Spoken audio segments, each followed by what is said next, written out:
Se eu morrer amanhã, que se salve a poesia, ou que me salve a poesia, e não estarei morto amanhã. Minha voz e as letras, como é preciso o encaixe das palavras, que dão sentido e, na busca, o encontro do que é estético, ético, do que é sintonia. Não vaguei nesse mundo besta à toa, se bem que é bom vadiar, vadiei.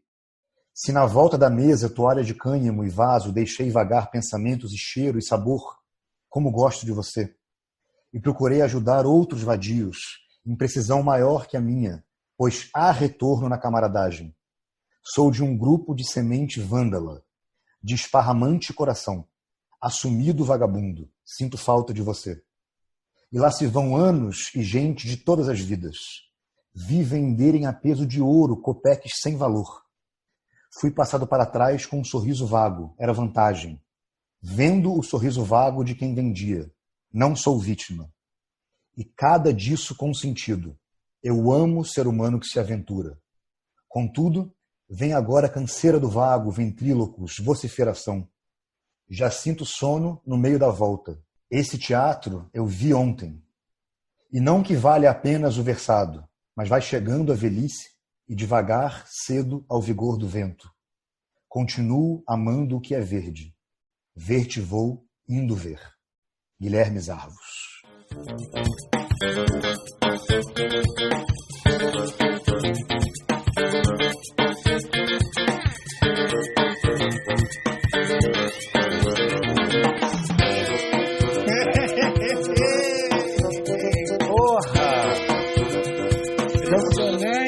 Estamos aqui, eu me chamo Vitor Paiva e estou aqui com meu amor Pedro Rocha para começar o primeiro episódio de um podcast chamado Fala a Palavra.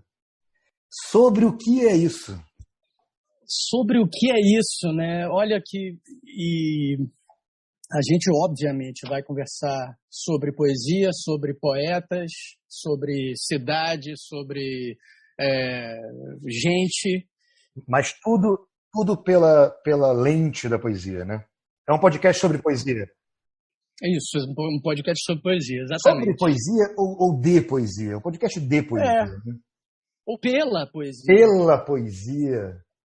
Através da poesia, né? Através da poesia. É isso. Cara, é muito lindo porque hoje vamos falar do CEP 20.000, da importância que teve e tem esse encontro, esse movimento que acontece desde 1990 e deixou de acontecer em vários momentos, da tese que Vitor escreveu e vai publicar.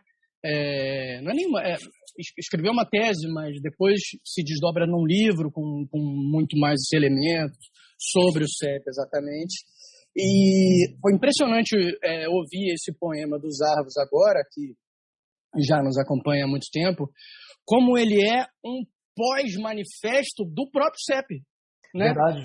Só que é olhando para trás, né? Se ele escrevesse tudo, vou fazer isso, vou vadiar, vou não sei o que lá, faremos assim e tal, seria um manifesto perfeito. É verdade. Agora, como ele olha para trás, mas ele está justamente falando daquela motivação toda que foi a criação do CEP, que foi as proposições e os encontros, né? Impressionante, emocionante. Quando a gente começou aqui a falar, antes de começar a gravar, eu pensei que eu poderia te perguntar o que é a poesia.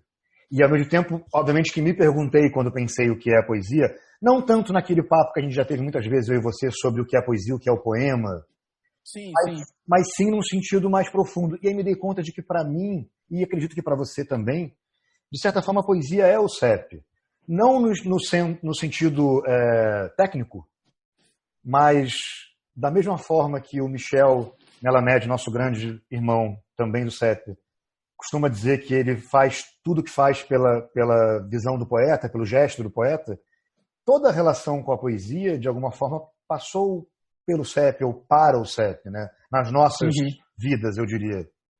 E aí acho que vale, antes de tudo, lembrar, dizer, explicar, frisar, sublinhar o que é o CEP, mais do que o que é a poesia.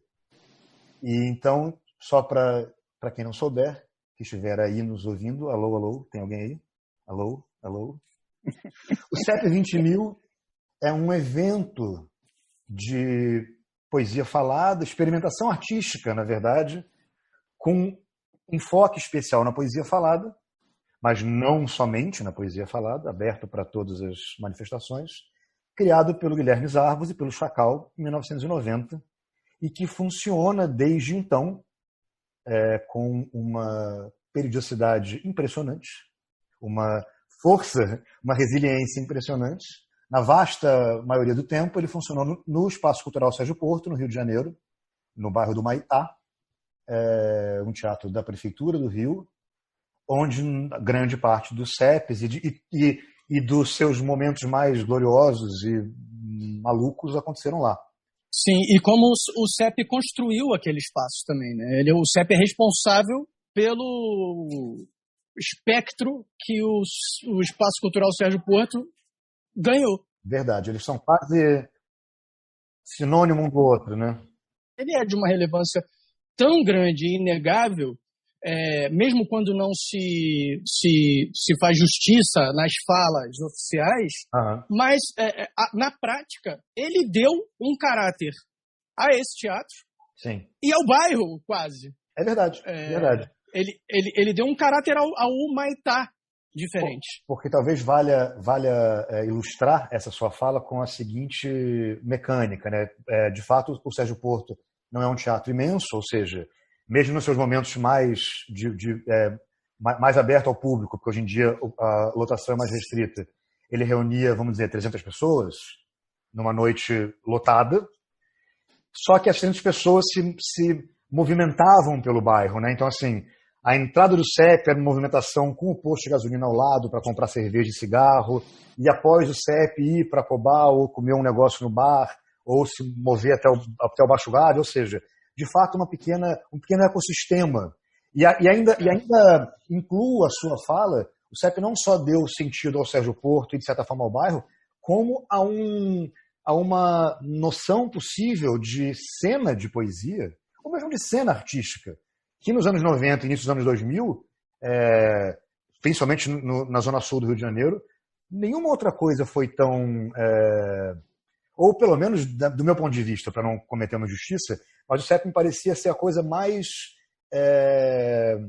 viva e quente acontecendo na zona sul do Rio.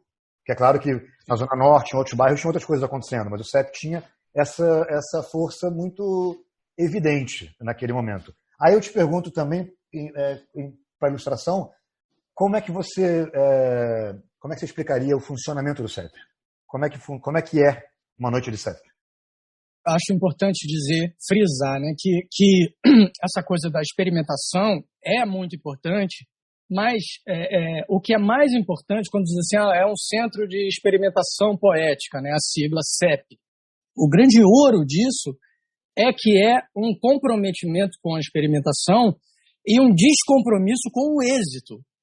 Dar errado é completamente parte da coisa. E não tem errado nem certo. É Sim. Tipo, as pessoas se apresentam, fazem lá, né, as suas propostas e tal, e aquilo, o termômetro é a plateia, é o dia, é a noite, enfim, Sim. É o momento. Isso acho que é a coisa mais importante. Ninguém, claro que as pessoas queriam fazer o seu melhor possível, mas muitas vezes também queriam fazer algo agressivo, que não era para ter aplauso. É um lugar aberto a isso. Então, acho que assim, isso é muito importante de falar sobre a dinâmica do CEP. Então, Sim. assim, tem uma programação, uma lista de pessoas que vão se apresentar. Não exatamente todas essas pessoas estão presentes, muitas vezes as pessoas não foram, né? E uma outra pessoa quer entrar agora. Tá bom, então vai lá, sobe, beleza. E se a pessoa fica 20 minutos, alguém vai tentar falar, pera aí, e a própria plateia tira aquela pessoa do palco. É uma coisa muito viva e de uma organicidade muito particular. E acho que isso é a principal coisa que a gente pode dizer sobre o CEP. Sim. É o contrário do Carnegie Hall, assim, tipo, a coisa mais underground que podia ter, porque... Só que, curiosamente, é a coisa mais underground do mundo, mas que ele tem essa combinação, essa acessibilidade do underground, quer dizer, de fato, como você bem colocou, primeiro que não há nenhuma hierarquia especial, né? Um artista popular não vai ter necessariamente um espaço maior do que um neófito, um artista que nunca se apresentou. É Exato. possível que um artista que tem 30 anos de carreira se apresente imediatamente em seguida de um menino de 12 anos com a mão trêmula lendo o primeiro poema da vida. Isso aconteceu já no CEP. Com frequência, na verdade. Sim. E nem necessariamente a pessoa que preparou a grande cena, né, o grande, vamos dizer, uma cena com uma produção ou uma banda com 10 músicos, não necessariamente eles vão ser mais bem-sucedidos do que o menino lendo o poema pela primeira vez. Ele pode ser o escândalo daquela noite. E não há um critério muito definível previamente. A gente não sabe o que vai acontecer. O que é fascinante de pensar que o CEP sempre teve apresentadores, né, sempre, obviamente, junto da figura dos Arvos e do Chacal, dois poetas cariocas, os Arvos nascidos em São Paulo, mas enfim, dois poetas do Rio de Janeiro muito importantes, que sempre conduziram o CEP, mas outros apresentadores já também tocaram o evento, inclusive eu e você. Esse mistério sobre o que vai ser apresentado inclui os produtores. Na maior parte das vezes, os produtores não sabem o que o artista vai fazer. Eu não vou, como produtor, ligar para você, Pedro, e querer saber. Eu vou falar, Pedro, você apresenta no CEP semana que vem? Demorou. Então, fechou. E eu vou descobrir, junto com o público, o que vai acontecer. E acho que essa acessibilidade do underground se soma a um equipamento profissional, na verdade. Quero dizer, literalmente, o teatro enquanto equipamento, porque é uma soma muito quase como se a gente pudesse responder a pergunta de o que faz o CEP funcionar há 30 anos. Óbvio que não é somente isso, mas a combinação de um acesso total e restrito, ou o mais total e restrito possível, com um equipamento bastante bom, funcional, uma equipe trabalhando, um equipamento de luz, nada extraordinário, mas ao mesmo tempo, de fato, de qualidade, vamos dizer, uma base, ao menos, de equipamento de som, um bom teatro e um teatro cheio, isso fomenta um acontecimento extraordinário. Eu estava pensando aqui, quando você estava falando, de um aspecto que eu nunca tinha elaborado exatamente, que é exatamente isso que você está falando. Eu tinha pensado de outra maneira, que tem um aspecto do CEP 20.000, que todo mundo que se apresenta, por ser um show, um evento de variedades, entra muita gente, sai muita gente, estão todos submetidos ao mesmo equipamento. Não tem esse negócio de que você chega, não pode entrar, tem uma coisa lá dentro, então abre-se a cortina, tem essa pessoa que ensaiou, passou o som, e tem cenário, luz própria, movimento, técnicos próprios, não. É uma equipe de técnicos para todo mundo, o equipamento é o mesmo equipamento para todo mundo, então tem uma equivalência de condições que coloca todo mundo no mesmo patamar, assim, e então a criação artística individual fica mais evidente. Cada número conta com a sorte sua própria de criação, com a sua capacidade, né? Então, quer dizer, é um evento que tem um apresentador ou mais apresentadores, que normalmente costuma ter o palco aberto no seu início, né? 20 minutos do microfone aberto para quem quiser, de fato, quem não está na agenda, quiser subir e falar um poema ou tocar uma canção, enfim. Em seguida, se inicia esse roteiro que você disse e que é um evento muito aberto a essas curvas, né? Essas intromissões, essas mudanças, ele é um evento ao vento, de alguma forma, né? Olha só, eu falei evento ao vento, peço perdão pelo trocadilho. Não queria, não foi de propósito, eu juro.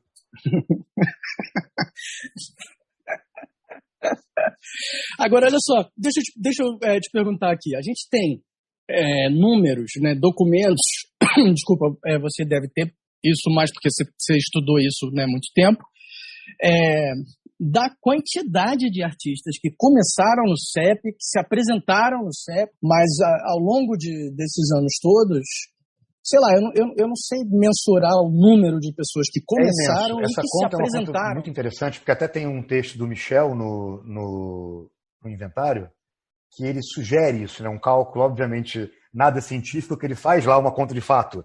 365 dias do ano, vezes tantos CEPs e tal, ele chega a um número aproximado de 5 mil artistas. O inventário é do ano 2000, quando o CEP está completando 10 anos. Então a gente poderia supor, com isso, que a gente está falando de um universo de 15 mil artistas. Eu acho que essa conta, ela é quase um município, ela é quase de fato uma pequena nação, e não só porque a gente está aqui mencionando de fato quem começou lá, mas também, e não menos importante, as pessoas que foram ao CEP e que jamais se apresentaram, as pessoas que se apresentaram uma vez e que a gente eventualmente não lembra, as tantas horas gastas se preparando para o CEP. Então, assim, a dimensão do CEP para mim, nesses 30 anos, se dá, obviamente, pelo tempo. É impressionante olhar um evento que acontece há 30 anos com uma força exemplar. Por esses números, supor os milhares, é impossível dizer objetivamente quantos artistas passaram, mas supor esses milhares de artistas, mas também esse tempo. O tempo porque eu penso por mim, o tempo que eu passei em casa escrevendo poemas porque eu queria me apresentar no CEP, e soma-se a isso a 10, 15 artistas por CEP. E alguns gastaram semanas, e para além do que é incontável, do incomensurável da própria vida, quero dizer, o tempo que você levou para se tornar poeta. Então, existe uma dimensão daquilo que eu acho que supera Sim. a própria quantidade de artistas e torna, de fato, essa construção do Chacal e dos Arvos um grande acontecimento no Rio de Janeiro. Para além de qualquer desejo de dar conta do CEP ou do seu sentido, o fato o CEP é um grande acontecimento, é uma dessas coisas que as cidades possuem e que é muito lindo que existam. Faz parte da cidade, da história do Rio, faz parte da história da literatura carioca e brasileira, de alguma forma.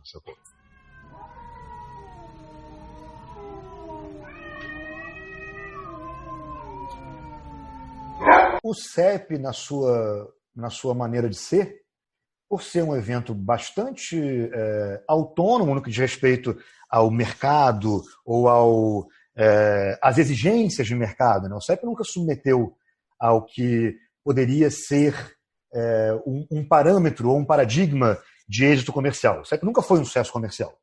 E digo isso para dizer que o CEP não quis paquerar a Academia Brasileira de Letras ou o Globo, ainda que a gente tenha que reconhecer que o CEP foi muito visto e visitado pela imprensa do Rio de Janeiro, principalmente nos anos 90 e nos anos 2000, mas quando eu ouço você falar, eu tenho vontade de dizer que duas coisas que me moveram a fazer esse livro, que se chama CEP 20.000, Uma Utopia Falada. Só para deixar dito. Eu quis, no início, eu tive a impressão, quando eu entrei para o doutorado, que alguém ia acabar fazendo um livro sobre o CEP, e que eu pensei, poxa vida, se alguém vai fazer, eu acho que tem que ser eu. Eu fiquei com ciúme dessa pessoa hipotética que poderia fazer. Porque eu sempre achei que alguém tinha que fazer, e eu sempre quis, e achava que era um mamute a história do CEP, que era uma coisa que eu não daria conta. De fato é. Mas eu pensei, bom, eu vou ficar 4 anos dentro de uma organização, de uma instituição, estudando e escrevendo, que seja, então, fazer isso sobre o CEP. E aí, quando eu pensei isso, achei que havia uma espécie de chamamento que eu não teria como negar, de mim mesmo. E, obviamente, quando sugeri isso ao Julinho Diniz, meu orientador, ele também falou, não tem como negar. Só que, ao mesmo tempo, desculpa, não, só para dizer, ao mesmo tempo, essa questão da importância, conforme eu fui escrevendo, eu fui pensando que o meu maior sonho para esse livro, que espero que saia em breve, ou melhor, a maneira que eu considero que ele pode fazer justiça à importância do CEP é que ele sirva de alguma forma de inspiração para que outras pessoas possam fazer coisas parecidas. Então tem uma preocupação minha, não estou falando dele como um guia, é evidente que não, mas de tentar debulhar e mergulhar ao máximo nessas entranhas do evento, para que, quem sabe, uma garota em algum lugar, ou mesmo um cara mais velho, não importa, possam ler o livro e falar, putz, Lembra que quando a gente foi para Fortaleza em 2002, que a gente fez lá o CEP na Feira do Livro e fizemos outros eventos pela cidade. Quando a gente voltou, durante um bom tempo, acho que isso aconteceu com você também, uma porção de turmas que tinham visto a gente lá, escrevia para a gente falando, estamos fazendo um evento. Eu pensava, esse é o propósito maior que pode haver. Porque a importância do CEP no Rio, eu posso argumentar aqui facilmente em 2 minutos a importância do CEP no Rio. É um evento que recebeu milhares de pessoas, que a gente pode aqui elencar artistas dos mais importantes dos anos 90 e 2000 dentro do evento. Porém, eu fiquei pensando que se há algum desejo para esse livro é que ele possa ser minimamente servir de inspiração para que outras pessoas façam coisas que possam ter algum campo de abertura como o CEP é. Eu acho que é isso. Isso que eu quis. E é incrível que você coloca uma utopia falada, né? E é muito perfeito esse título, porque nos primeiros 10 anos, nem livro, é verdade. Nem livro o CEP se propôs a fazer. As pessoas que frequentavam ali, junto comigo, ali os primeiros 10 anos, não, livro não, tem que falar o poema. O negócio é falar, ir a vários lugares, no CEP e nas pequenas apresentações, Parque Lage, Museu do Ingá, as viagens pequenas que o CEP fazia, e falar os poemas e estar junto, se encontrar. Nem livro o CEP namorou, não foi só a Vale dizer que o CEP publicou esse livro aqui, né? Sim. Em 1997 ele publicou o 7+1, que é um livro que reúne Fernando Santoro, Michel Malamede, Guilherme Zarvos, Alberto Pucheu, Viviane Mosé, Pedro Amaral, Guilherme Levi, com ilustrações do nosso maravilhoso André Brito. E eu vou pegar carona nisso que você falou agora, Pedro, para te dizer. Na verdade, talvez o mais certo seja eu te falar, para você falar um poema. E depois eu quero te perguntar coisas sobre o CEP. Você falar um poema seu. Mas, tá bom. Mas antes, posso fazer uma outra pergunta para a gente sair desse tema de importância? São duas coisas. Uma eu estava conversando há um tempo atrás com o poeta Daniel Minchoni, paulista, acho que ele mora em Natal. E ele me disse que o CD da Trip era muito importante e que ele ouvia aquilo e tal, e aí, num certo sentido, a Trip, não me lembro qual foi a tiragem, mas foi uma tiragem 50 mil exemplares. 50 mil exemplares, e para o Brasil todo. Então, assim, essa característica oral do CEP, de repente, viajou o Brasil inteiro em 50 mil corpos. Sim. E chegou a 50 mil corpos que escutavam junto com outros corpos esse sotaque do CEP. Sim. Né? E ele estava me dando esse testemunho, como era importante ouvir aquilo e como, sei lá, quando ele foi conhecendo as pessoas, era impactante ouvir a voz. Ele falou isso para mim, nossa, ouvi a sua voz. Isso já me aconteceu em outros momentos. Peraí, você é aquele cara do Fada? Do Fado de Fada?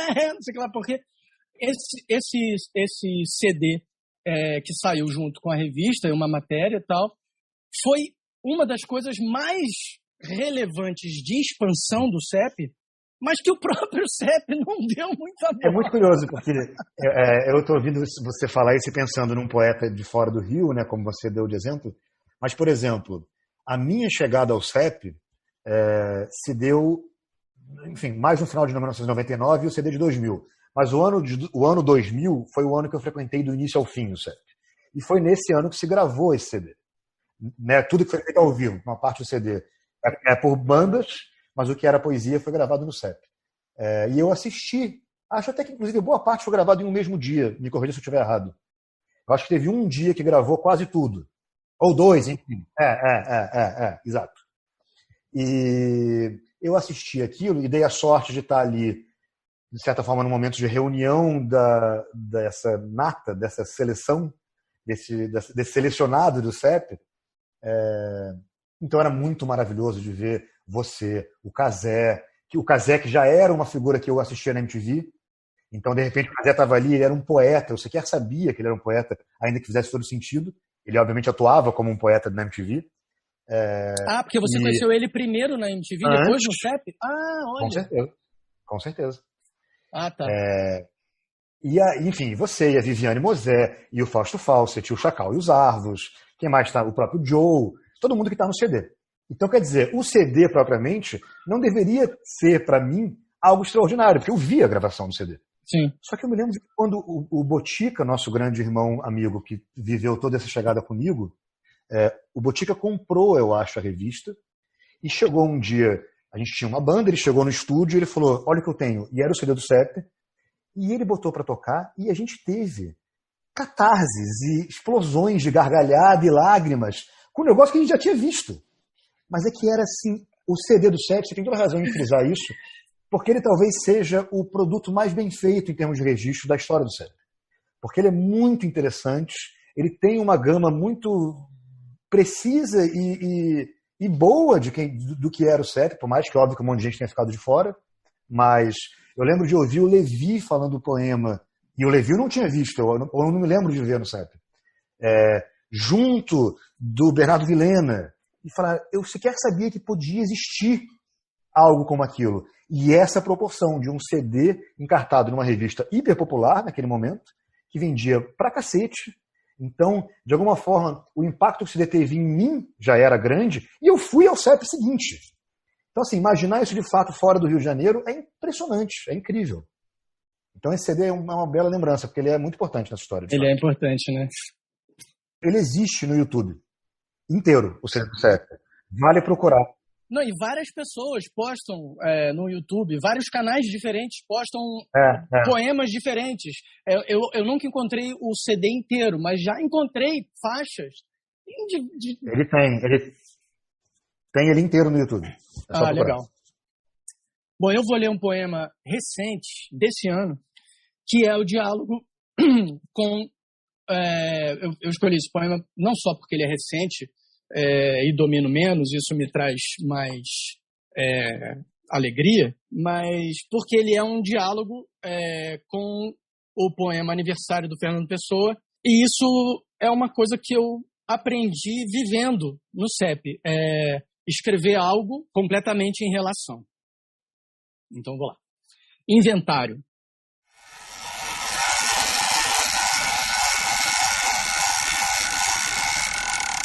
No tempo em que usavam jogo americano, comíamos apenas, sem televisão individual. Tudo era mais unido, embora as ilhas retangulares sugerissem imensa praticidade e independência no ritual de se alimentar. No tempo em que usavam o jogo americano, eu tinha grandes expectativas acerca da energia metabolizada dos nutrientes reunidos no prato, no centro do pano bordado, que me faria sair às ruas, às experiências e visões.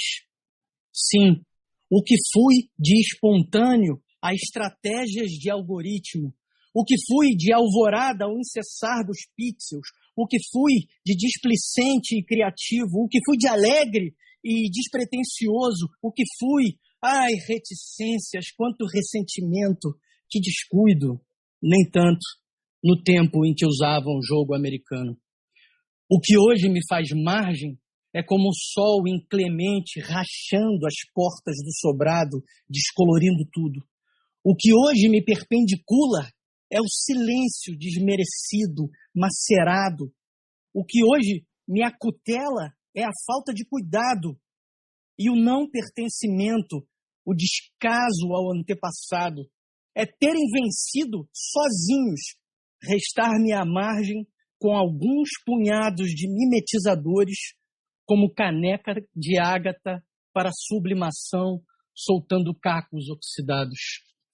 No tempo em que usavam um jogo americano, pegar no ônibus por salto, pendulando a alça de metal da porta de ar quente, chamar pelo nome o condutor que me espera chegasse no alcance, ligar para o botequim e pedir que não fechem ainda.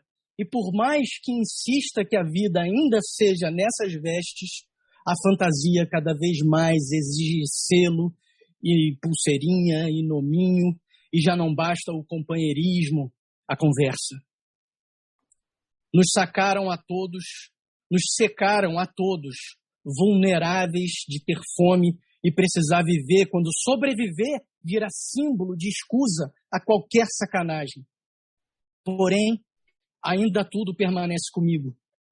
Esse sentimento franco, essa coragem e careta alheia, o poema na folha ofício, os interesses em despertar, a permanência física e mística diante da escuta, mesmo quando indecifráveis, gases desconhecidos nos ouvidos apurando, a investigação na atmosfera.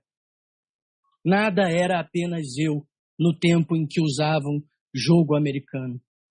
Vamos, coração, bate, como o do menino de Budapeste, mas não como se for um coração postiço do Rubem Braga, e mesmo que não valha uma mísera crônica na Folha da Tarde, desmerecendo o diagnóstico do Dr. Merege. Já não uso jogo americano, plano americano, pano. Não estarei disponível no mercado, não serei monetizado e não soarei o timbre frívolo da autopromoção. Estou disposto, como for, a ser parte de uma não-pátria para ser um fragmento do organismo desgrenhado usando a roupa que couber. Mas tudo, haja raiva que nos traga aqui as perspectivas de possíveis horizontalidades no tempo em que se use o corpo sul-americano.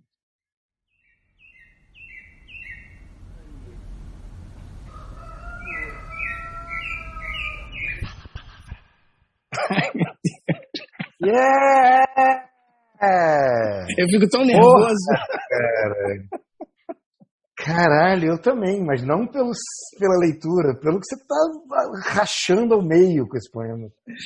Eu fico nervoso porque é disso que a gente estava falando e é carregado de raiva, angústia e esperança ao mesmo tempo.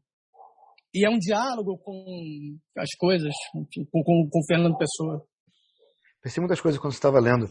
Pensei que, né, a gente está aqui falando do CEP e a gente estava falando de um início do CEP e como a gente já falou sobre isso muitas vezes, eu e você, sobre como você mudou a sua escrita, né, quase como um gesto deliberado. Sim. A impressão que eu tenho é que você, num dado momento, largou de ser o poeta que você era e foi talhar uma nova poesia, de fato. E eu sempre acho incrível como você vem fazendo isso nos últimos anos. A impressão que eu tenho é que você vai de tal forma para o real, é uma espécie de bad trip de ácido, no bom sentido. Você vai de tal forma para o real absoluto, a realidade tátil das coisas, que quando você vê, você está em delírio. Mesmo que não tenha tido nada que alterasse aquilo. Sabe assim? Sim. É o ônibus, é a televisão, é a parede, mas ao mesmo tempo há é como quando alguém... Eu não sei se você tem isso. Às vezes você está ouvindo há muito tempo uma certa cadência de alguém falando, ou assistindo há muito tempo uma mesma cena e ela fica um pouco delirante. E nada alterou, mas eu acho que tem uma espécie de perfuração nas suas poesias recentes que são muito assim. É muito o que acontece se a gente olhar para esse real total, assim. Real no sentido do que está ao alcance da mão, estou querendo dizer. Claro. É muito forte, assim. E acho que é uma consequência do tempo passando também, né? No início dos anos 90, quando fazia poemas mais jovens mesmo, eu não tinha tanta tristeza e não tinham acontecido na minha vida consciente, porque já tinha acontecido pra caralho, mas eu não tinha a consciência da dureza das coisas que eu fui tendo depois. Então, vão acontecendo as perdas, vão acontecendo as puxadas de tapete, vão acontecendo as coisas horríveis que vão acontecendo no mundo e a gente vai criando ferramentas para superar isso e continuar valendo a pena estar vivo, porque... e escrever, né? Continuar valendo a pena escrever também, né? Exatamente.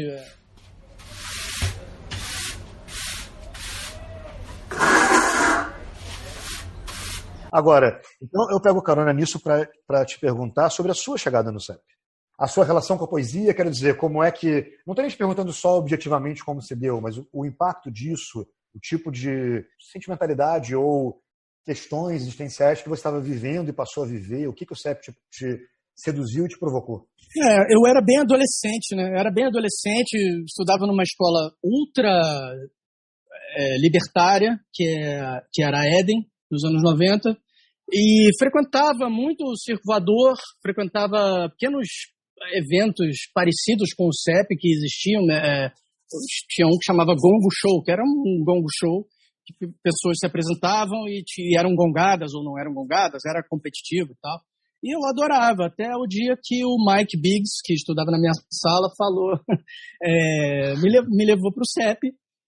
Não, por favor, posicione quem é o Mike Biggs. O Mike Biggs, ele é um poeta também, compositor, ex-cantor do Balão Mágico, né?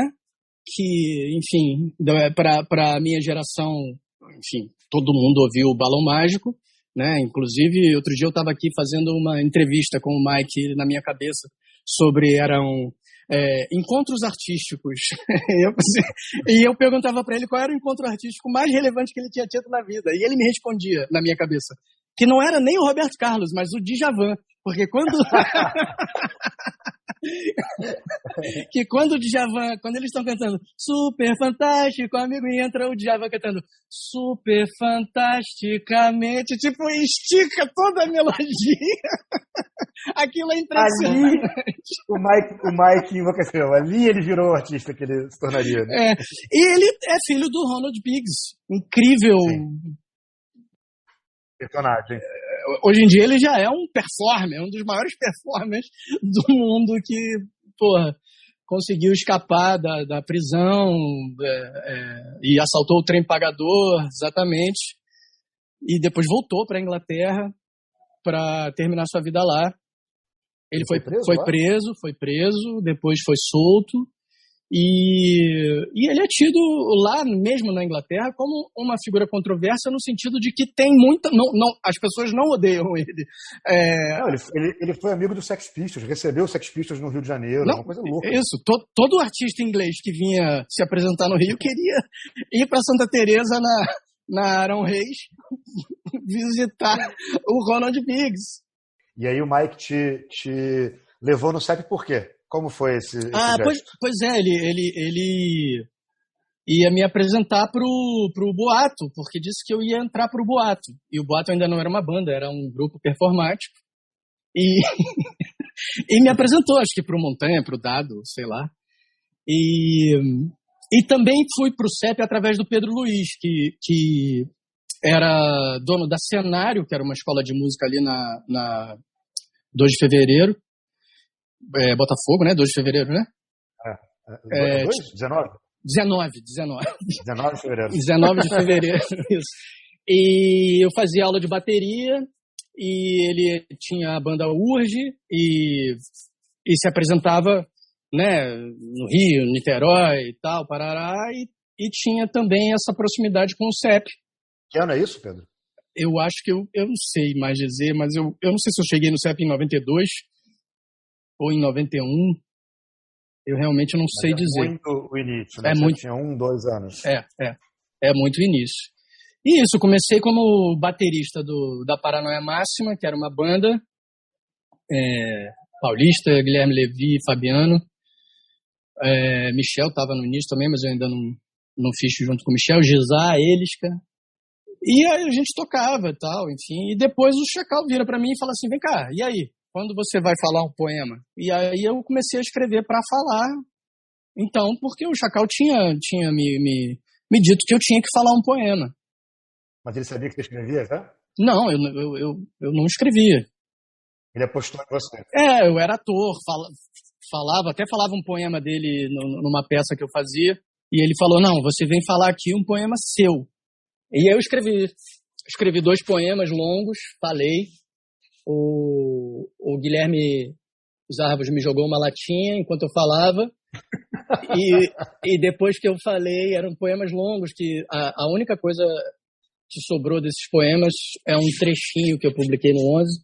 E essa cicatriz da latinha aqui, né? Essa cicatriz da latinha que bateu. E depois que eu falei, assim, sem nenhuma noção se tinha sido legal ou não, o Maurição estava deitado assim e ele falou, Deu o seu recado. Tipo, valeu, deu o seu recado, agora cresce. Sim, maravilhoso, maravilhoso. Agora, você dizendo isso me fez pensar várias coisas. Primeiro, é interessante essa sua descrição da relação com o público, porque isso é um elemento muito, absolutamente fundamental do CEP, né? A liberdade do público. O público é parte do evento, não só pelo clima, mas sim porque o público vai dialogar com você, tudo pode acontecer. Não tanto jogar uma lata. Jogar uma lata é uma cena que só os árvores fariam. Mas é justo dizer que ele não jogou uma lata no meu corpo, ele jogou uma lata no meu pé. Assim, tipo, foi uma intervenção sonora, sabe? Tipo, jogou no chão, assim. Sei. Como você mesmo disse, nem toda relação com o público era carinhosa. Isso. Poderia acontecer relações difíceis com o público. Nunca violenta, de forma alguma. Sim. Mas relações difíceis. E aí me fez pensar duas coisas. Uma, você falou do boato, e obviamente é impossível falar do CEP sem falar do boato. Talvez nenhum outro grupo ou artista seja mais o que define, ou pelo menos melhor apresenta o CEP do que o boato. E você tem uma relação muito profunda com o boato, então acho que é legal você falar um pouco desse impacto do boato e o que era tão fascinante no boato, que permanece sendo fascinante até hoje. E em seguida eu faço outra pergunta. Fala isso aí para não acompanhar. O boato é muito interessante, porque assim, quando eu conheci o boato, não era uma banda ainda, né? Como eu disse, era um grupo de performance. E aí, como eu estava muito próximo, eu era muito próximo do Pedro, Luiz, a gente logo fez uma banda junto, que era o Anarcotráfico. E aí a gente fez pela primeira vez o Berro da Cabra, foi tocado pela primeira vez no Anarcotráfico, e o Ciranda Cirandinha, que depois o Pedro gravou. E aí, tipo, na verdade, o Boato era um grupo mais adulto, né? Eles deviam ter 19, 20, 22, e o Pedro chega dando trazendo a galera do Boato pro Anarcotráfico, e depois o Boato se entende mais como banda. Eles, de repente, tem um momento que eles se entendem de virar uma banda, e o Pedro vai pro Boato para organizar musicalmente aquelas direções. Mas o grande lance do Boato era a criatividade e a radicalidade com que eles se comprometiam a fazer coisas surpreendentes, coisas nonsense, coisas, sei lá, experimentações mesmo. Era muito, muito, muito rico. Talvez nenhum outro artista tenha levado mais a fundo a ideia de experimentação que é sugerida na sigla como boato, né? Vale ilustrar desde efetivamente fazer uma partida de futebol dentro do CEP, e entenda bem, não estamos falando de uma partida performática. De fato, dividir 2 times, bola no meio, jogar uma partida, ou jogar uma partida sem bola, como já fizeram, ou levar uma galinha, ou essa eu li há pouco tempo escrevendo deles. Acho que era uma performance do Arthur Omar. Eles entram dentro de uma barraquinha e ficam na barraquinha fumando um baseado no palco. Mas eles só estão dentro de uma barraca fumando enquanto o Arthur Omar está se apresentando. Então, quer dizer, não necessariamente tem uma finalidade narrativa profunda. É uma experiência de fato, né? Junto de poemas, junto de canções, junto de obras de arte de fato feitas ali, né? E vem cá, você consegue dizer se quando você chega no CEP muito novo também, né? Com 16. E você sabe dizer se a sua relação era mais forte? Dá pra categorizar isso dentro de você com 16 anos? Se você era mais música ou mais literatura? Seguramente, 100% de certeza, eu era mais música. Mais música. A minha história é muito parecida com a sua, só que é os Arvos. Eu, na verdade, via o CEP, nunca tinha ido, via o CEP como um lugar que eu gostaria de um dia, quem sabe, me apresentar. Achava que era uma coisa bem mais distante, inacessível. E aí eu me lembro, não sei exatamente em que momento, mas de olhar aquela pintura que havia na parede do Sérgio Porto virada para a Rua Humaitá, e desejar muitíssimo aquilo sem saber sequer bem o que era. E aí o nosso amadíssimo Kaique Boticai, que já sabia o que era o CEP, que era pai do Botica, falou, cara, vamos lá, porque não é esse lugar difícil. E eu e Botica tínhamos uma banda, a gente foi ao CEP para paquerar o produtor a fim de se apresentar com a nossa banda. Só que, de fato, e aí essa história bem parece uma lenda, quando a gente abriu a porta, e era justamente o início dessa comemoração dos 10 anos, aquilo era a coisa mais maravilhosa e maluca que eu já tinha visto na vida. Eu me lembro de ver o Michel apresentando, chamando alguém ao palco, não lembro quem, em cima de uma escada, e ele estava vestido com uma roupa de aviador, e ele falando um poema com uma lâmpada na cabeça, em cima da escada, e chamando, e entrou, vamos dizer, e aí entrou o Fausto Fawcett, sei lá. E eu falei, o que é isso? Eu já nem lembrava mais de banda, eu nem sabia. E aí, ao fim da noite, estava eu e Botica embasbacado, absolutamente atropelado pelo evento, os Arvos veio até nós e fez o mesmo gesto que o Chacal fez com vocês. E aí, vocês são poetas? A gente tinha sacado, na verdade, que os Arvos estava... que ele devia ser alguém importante, porque ele se apresentou e ficou ali um pouco de MC, e ele, no final, veio falar com a gente, perguntou, vocês são poetas? E a gente falou, sim, sem ter ideia do que era aquilo. Eu já tinha escrito um ou outro poema, e eu e Botica, a gente já lia bastante. Então, por isso, também comecei essa nossa conversa falando sobre o CEP como sinônimo de poesia para mim, porque por mais que eu já gostasse de poesia e já tivesse o entendimento de que o poeta e o músico de rock eram um pouco personagens similares na loucura e no desafio à sua cidade ou ao seu país ou ao seu tempo, e no uso do próprio corpo e da própria vida como instrumento desse desafio e tudo mais. Quero dizer, de alguma forma, Paulo Leminski era uma espécie de Kurt Cobain. Então a gente já estava um pouco apaixonado por aquilo e de repente no CEP aquilo existia.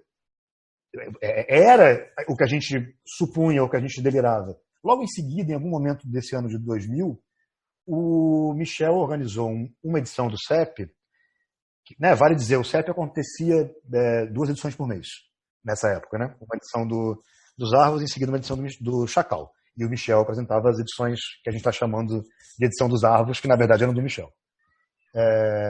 Então o Michel organizou uma edição do CEP que era todo palco aberto. Não teve nenhuma programação. Só se apresentou quem chegou lá. E acho que o Michel, num dado momento, virou para o Botica e falou, chega aí mês que vem que vai ser aberto. E o Botica foi de terno e gravata, com um violão, e o Yuri, nosso querido amigo, tocando flauta, o saxofone, e tocou 4 músicas dele. E foi o gesto mais corajoso que eu já tinha visto alguém fazer na vida. Eu achei aquilo a coisa mais impressionante. Botica era meu irmão, como ainda é. E eu pensava, da onde ele tirou essa coragem? Porque eu seria incapaz de fazer aquilo. E ele arrebentou, foi muito foda a parada. Eu me lembro, eu assisti. Você estava, pois é. E aí eu falei, bom, eu vou ter que me apresentar. E aí eu falei, oi, Michel, mês que vem. E aí fui eu e o João Vicente. A gente se apresentou no mês seguinte. Uhum. Por isso que o Botica se apresentou antes. Ele não foi chamado. Sim. Ele foi lá.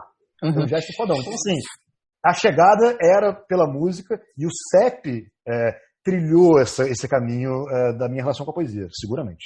É muito louco isso, né? Porque a coisa mais valiosa individualmente, para uma individualidade, é um livro, né? Vamos dizer assim, é algo que pode te levar muito longe, né? Quem fala isso pra gente quando a gente está começando a vida, né? Ou é a escola ou é a casa. No caso do Claro. CEP, o CEP falou isso para muita gente. É verdade, é verdade. Né? E com uma coisa ainda mais forte que era um poeta falando. Eu lembro de olhar para os Arvos e falar, é um poeta, isso é um poeta. É. E é aquela coisa que eu sempre repito, né? Subitamente, por que assistir vocês?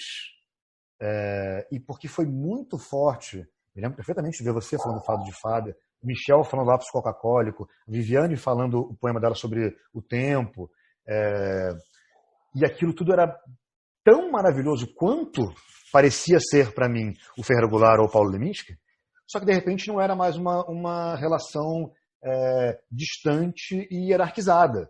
Vocês estavam ali, e a gente foi tomar cerveja depois. Vocês foram muito receptivos a mim e ao Botica, então assim, a gente ficou amigo muito rapidamente, eu, você, Michel, os Arvos, etc. Então, não só o CEP fez esse gesto que normalmente a escola faz com a autoridade ou a casa faz, como ele fez esse gesto do convite à literatura com proximidade e com uma facilidade de uma mesa de bar. Não tem mais a ver com um sonho norte-americano de música pop ou um reconhecimento da crítica. Ela falou assim, não, eu quero fazer parte desse negócio, que eu mal sei o que é, na verdade. Sim. E fui recebido. Então, ali havia uma parada muito, muito, muito forte. Eu acho que eu devia falar um poema. Eu ia te pedir exatamente isso, para você falar um poema. E aí depois eu quero te fazer a segunda pergunta que eu não fiz. O poema que eu separei é um poema que não tem nome, e que também é um poema mais recente, e eu não tenho certeza o quanto eu me sinto confortável falando dele, por isso, como é que você falou? Por isso é que é bom, por isso é que eu quero falar, por isso é que por eu vou isso, falar ele aqui. me dá mais alegria e nervoso. Dá mais alegria, é isso. Eu vou saltar aqui nesse desconforto para ver se eu sinto mais alegria. Ele não é exatamente um poema alegre, mas vamos lá.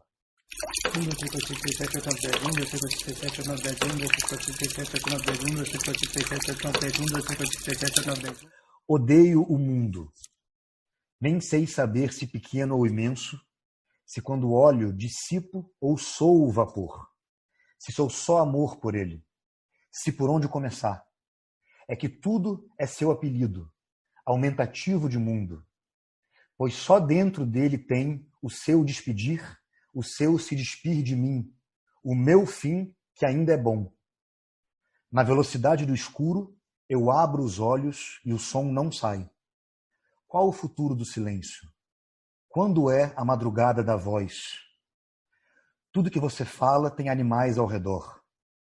Toda frase sua tem a palavra mundo. Se eu pudesse sair um pouco para olhar esse mundo seu de fora, para enxergar sem os óculos me pesando no rosto a exatidão, que a miopia me salve, para finalmente na saliva me dissolver, sem precisar morrer. Eu hei de cumprir minha promessa e te enfim esquecer, e guardarei essa tristeza como um destino essencial e desconhecido, pois escolho perder o sentido pelo horror de talvez não cumpri-lo. Mas você nem está tão longe. Estamos no mesmo planetinha, botão de camisa, tampa de garrafa, pequeno e vazio. A esquina do buraco, onde todas as coisas estão vivas e fogem de nós. É só lá que posso medir com a mão o instante das falas interrompidas, o frêmito furioso e incendiário da real intimidade, lamber a sua língua, engolir o que você disser antes mesmo de soar, para enfim compreender essa matéria mole que é a verdade. Pois não há nada que tenha feito nessa minha vidinha minúscula que não fosse para contar, enumerar e enunciar, para te poder estar aqui. Quebrei minha pata para relatar a dor. Li cada coisa para ter onde me segurar enquanto ouço outro falar e, quem sabe, retribuir um pouco que seja pela palavra que você inventou. Mas agora é hora de amamentar as máquinas. É a vez de tentar sofrer. Não tem nada aqui. O sonho acordou, mas eu estou dormindo. A cara cheia de sol e a sombra pendurada no brinco. A sua vida começou e eu ainda nem morri. Te amo, mundo, como um refém.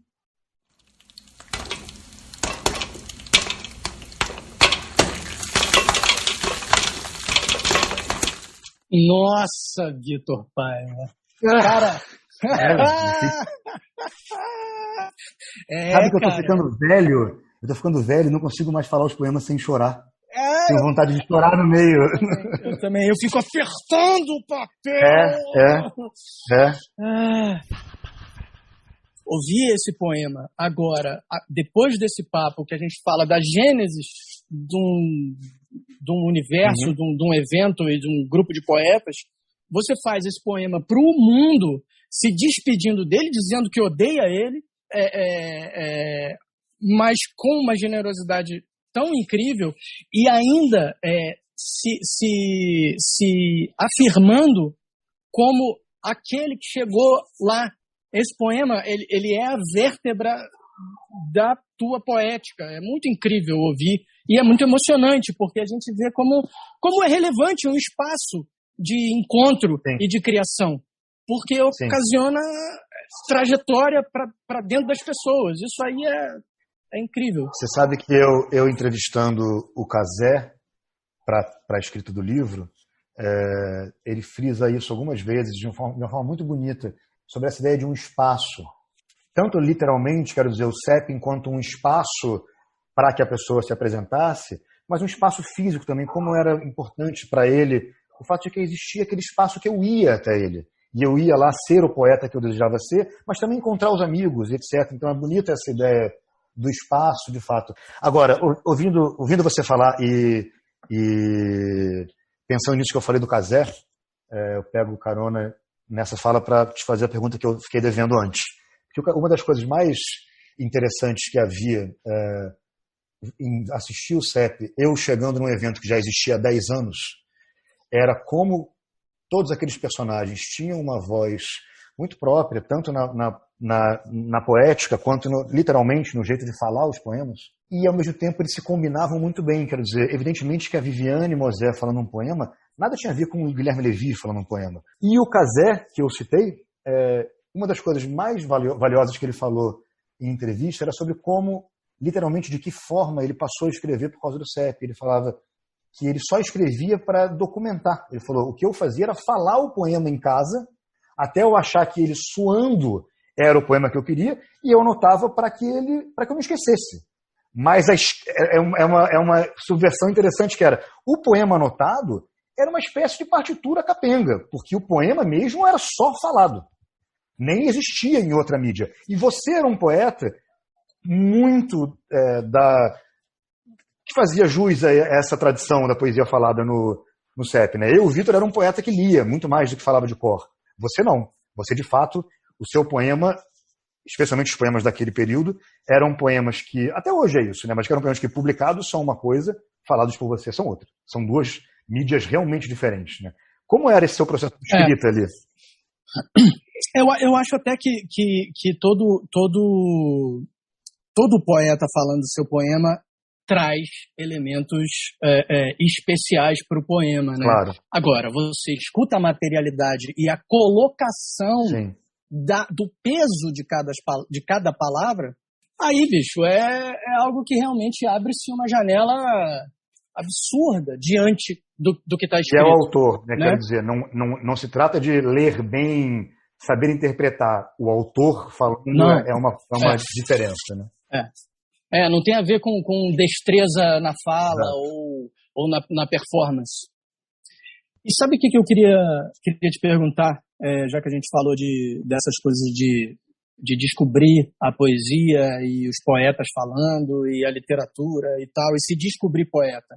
A partir do momento que você chegou no CEP, encontrou poetas falando seus textos, se descobriu poeta, como seguir com a vida prática depois? Digo assim, para além de comer, ter que morar, depois de você entrar em contato com isso, qual o sentido de seguir a vida e fazer coisas úteis? Essa é uma colocação muito boa, porque eu peço licença para ampliar essa sua fala no seguinte sentido. Num dado momento da pesquisa, ficou claro para mim que o CEP tinha... Eu prometo que eu vou responder, que eu estou respondendo a sua pergunta. Eu prometo que eu estou respondendo. Que o CEP tinha... Que todo mundo que chegava no CEP tinha uma espécie de ciclo, como o ciclo de uma fruta mesmo, assim, quero dizer. Entrava, vivia um processo ali dentro e aí, de repente, a fruta caía. E não quer dizer que você ia embora do CEP, mas tem um primeiro momento que é muito específico de crescimento ali dentro e que muitos elementos são determinantes para que esse momento seja possível. A juventude é um deles, porque, de fato, quando você tem... Não quer dizer que seja uma regra, mas quando se tem 16 anos, é mais fácil largar tudo e se juntar à trupe do circo, entendeu? É mais fácil viver sem dinheiro. Assim como os próprios árvores denota, que é o fato do CEP ser um evento ligado à classe média do Rio de Janeiro. Porque tem um dinheirinho. Ninguém tinha muito dinheiro, mas tinha uma vida garantida. Então, assim, eu terminei a escola muito cedo, então eu pude, literalmente, colocar em segundo plano um pouco a vida que se anunciava. Por exemplo, eu não fui fazer faculdade. A minha faculdade foi o CEP, nesse momento. Concreto, eu terminei a escola e falei, não quero fazer faculdade. E fui apresentar o CEP e trabalhar no CEP, e assim fiquei os 3 anos seguintes. Claro que isso é possível porque eu sou de uma família de classe média. Claro que isso é possível porque é a Zona Sul do Rio de Janeiro. Mas também porque eu era jovem, também porque eu me dei esse espírito. Porque a sua colocação é muito justa. É muito difícil voltar para as exigências da vida mundana depois de ser atropelado pelo CEP nessa medida. Não acho que todo mundo é igual, não acho que... Não há, obviamente, nenhum juízo sobre nada nessa frase, mas eu entendo o seu sentimento completamente, e talvez por isso, talvez o CEP tenha acabado com a minha vida nesse sentido. Porque nunca mais foi possível. E para muitos de nós, né? É muito fácil dizer que para a vasta maioria dos personagens que a gente pode citar aqui, nunca mais foi possível. Mesmo aqueles que foram virar economistas. Mas tem uma marca ali que é determinante. Então, de fato, é muito difícil. É muito difícil não fugir com a trupe do circo. Que foi o que eu fiz. Eu passei os 3 anos seguintes vivendo com vocês e para o CEP. Minha vida era ir para Baixo Gávea, encher a cara, ir para a Casa dos Árvores, programar o próximo CEP, conhecer muita coisa. Então, quer dizer, aquela coisa que o Chacal sempre fala, um certo caráter terapêutico do CEP, que de fato existe. Soma também um caráter pedagógico, e não no sentido careta, mas quero dizer, a gente já ilustrou aqui o conhecimento dos próprios artistas do CEP, mas também usava o Zé Lorinho que me dava livro para ler. Falava, olha só, você nunca leu Eliot? Pega aqui, vai ler. Você nunca leu o Macunaíma, eu li, porque o Zé falou, você não pode não ter lido o Macunaíma. Toma aí. E o Macunaíma que eu tenho até hoje é o Macunaíma do Guilherme. Então, não sei se ele sabe disso, inclusive. Mas, então, e obviamente conhecer, essa é a coisa mais valiosa de todas, conhecer centenas, quiçá milhares de artistas da minha idade, seja essa idade cronológica ou não, mas quero dizer, daquela época que se apresentavam no CEP, ou que queriam se apresentar no CEP. Tem essa dinâmica muito interessante que havia nos anos 90 e 2000, que se tornar apresentador do CEP, produtor do CEP, fazia com que a gente recebesse centenas de fitas, livros, manuscritos de pessoas que queriam se apresentar. Então isso também era um repertório muito valioso, era o máximo fazer isso. Chegar em casa e ter um envelope com uma fita demo e eu ouvia uma banda de São Gonçalo que eu nunca tinha ouvido falar e que era excelente. Era o máximo viver isso.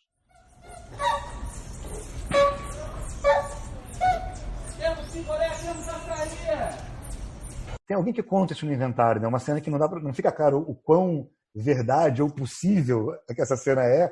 Não lembro quem é agora, se é o Pedro Lage, no inventário que conta falando que ele estava um dia no CEP, olhou para o lado e era o Paulo Coelho. E ele falou, já era o Paulo Coelho dos 100 milhões de livros vendidos. Ele falou, claro. Oi, mago, vai se apresentar? Não, tô só vendo. Ah, tá. E o Paulo Coelho foi embora. Ele tipo, caralho.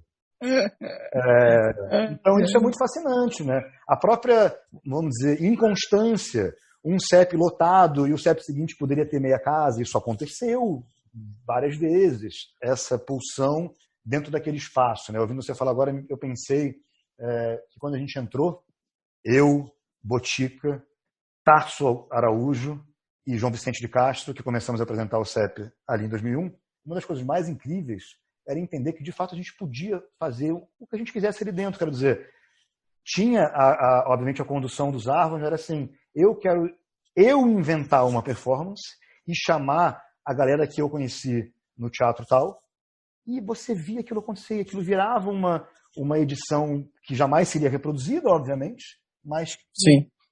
Essa mão na massa e a coisa de fato se dá. Isso é muito fascinante dentro do CEP.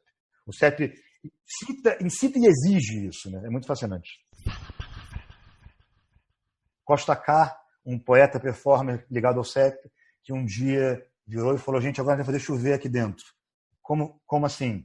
Todo mundo pega 2 dedos, agora estala um dedo no outro, começa mais gente, de repente todo mundo estalando o dedo e aquilo fazia um barulho de chuva e o Michel falou, e aí, subitamente, tal qual num passo de mágica, choveu dentro do CEP. Essa cena narrada é linda, mas é claro que a cena vivida devia ser triunfal, devia ser um acontecimento transcendental. Um dos maiores esforços do livro, e claro que ele é um esforço vão, era de reconstruir essa sensação do CEP. E isso é impossível, só existe, começa e acaba dentro do CEP, preferencialmente no Sérgio Porto.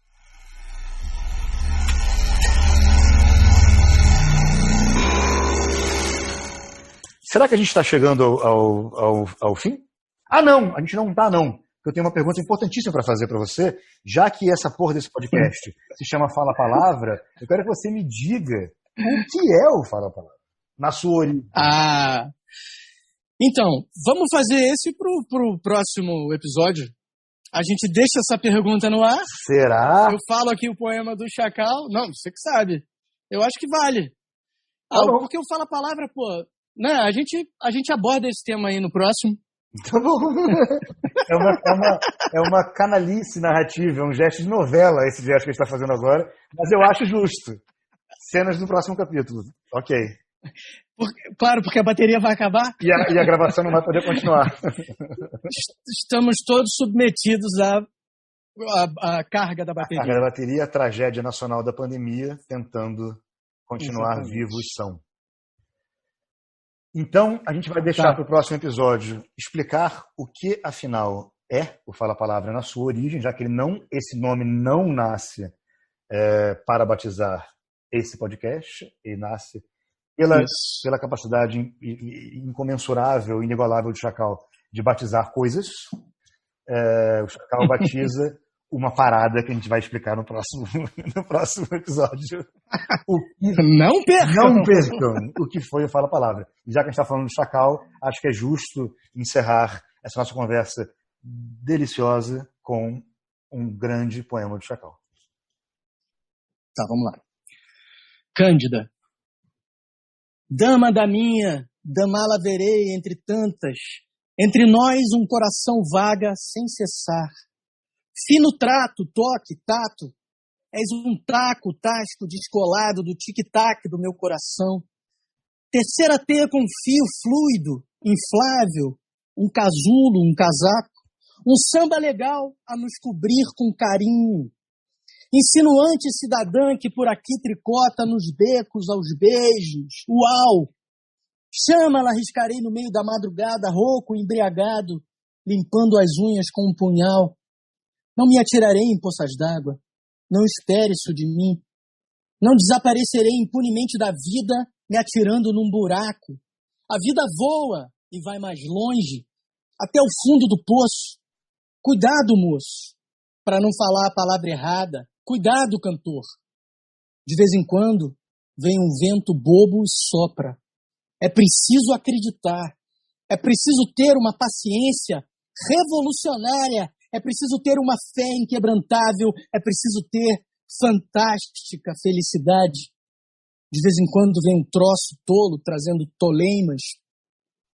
Da médula do cavalo interceptarei tuas ondas vespertinas, Diana das noites da vila, caçadora má, bruxa malévola.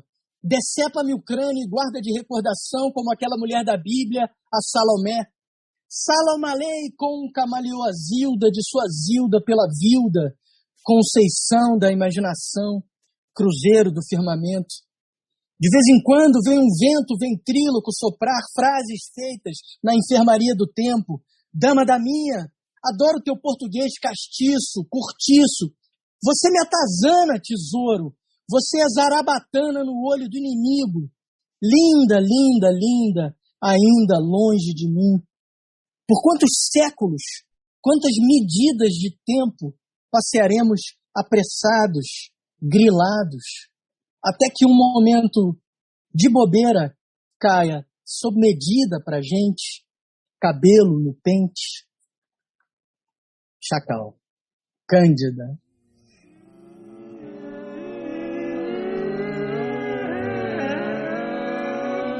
Fala palavra, fala palavra.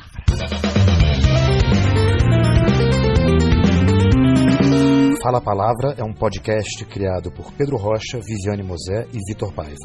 Vinhetas, Pedro Rocha. Trilha incidental, Rafael Papel.